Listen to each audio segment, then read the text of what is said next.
How to process end customer work orders in Cetec ERP. A make to order or an engineer to order are orders for material that your company builds and then immediately ships to a customer. These are usually custom work orders. And to start this process, we'll click Sales, Quotes, and New Quote. We're going to follow the basic order entry process by entering in our customer information in the header,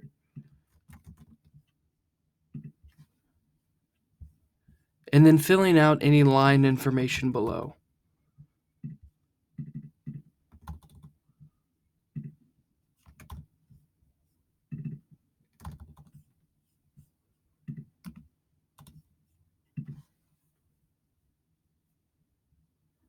The most important thing to note when processing an engineer to order or a make to order transaction is to edit this line and select Build.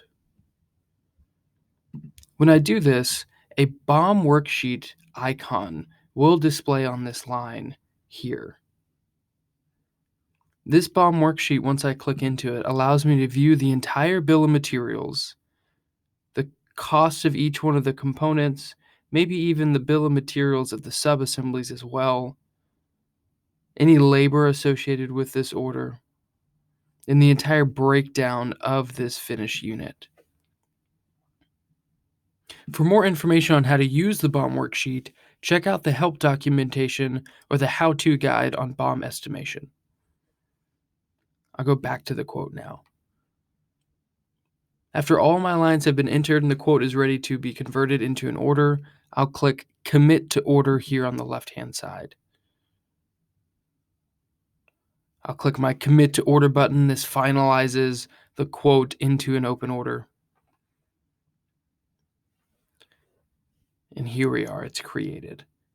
After committing, Cetec ERP will take you to the overview screen of this order. Here you can view order details. You can even link back to the quote, attach documents, and use a handful of other features here on the left-hand side. Now, alongside the sales order that was created for this customer, we also get a work order associated as well.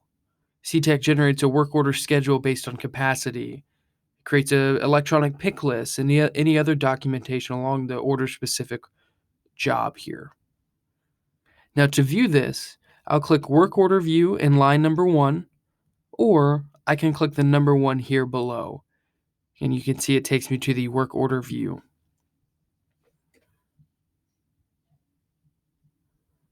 Now, here's the order where I can now track time on the job. I can route it to different spaces on my work floor. I can move this over to the warehouse to begin picking my parts. You can see an electronic pick list on the left-hand side if you click Pick Parts.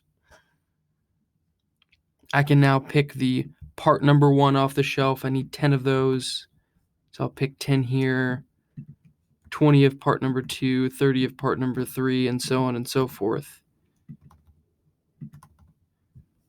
After doing so, I can then move to my next stage in production, maybe machine number 1, and assign this job to that work order location.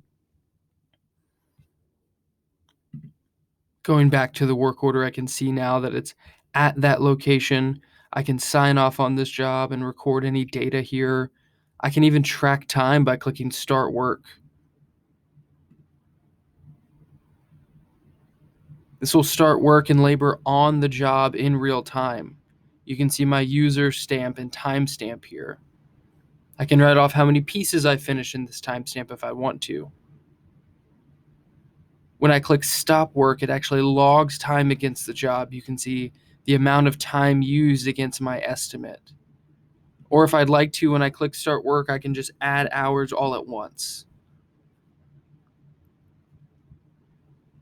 Now, much like every other order, when it's completed, I'll go to Invoice and Ship here on the left-hand side. Tell the system how many I'm shipping out, just in case I may be doing any partial shipments. Print off a packing slip or a packing label or any other relevant documentation, and then generate the invoice.